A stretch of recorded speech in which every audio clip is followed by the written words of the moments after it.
Nag-caucus na raw kayo, nag-meeting na raw kayo at pinaghahandaan na ninyong mabuti itong impeachment, Senator? Actually, nagpatawag si SP noon, pero hindi naman specifically sinabi po yung yung agenda. Kaya kasi matagal kami on break, so kumbaga parang siguro updates lang at ang sinabi, nabanggit lang in passing, no? Nabanggit, of course, yung pakiusap na sana mapirmahan na rin yung Blue Ribbon Committee report.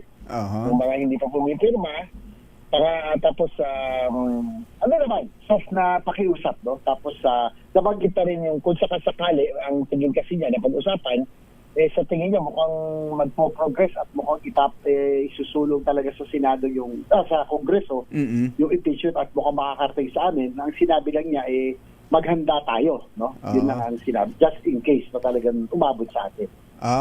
Hindi naman parang ang dating siguradong aabot talaga sa Senado, kundi just in case. Hindi naman, pero parang sabi niya mukhang doon na rin pupunta dahil pakiramdam niya talagang mukhang sa kabilang kamera mukhang talagang ipapasa nila at mukhang i-forward na ito sa Senado.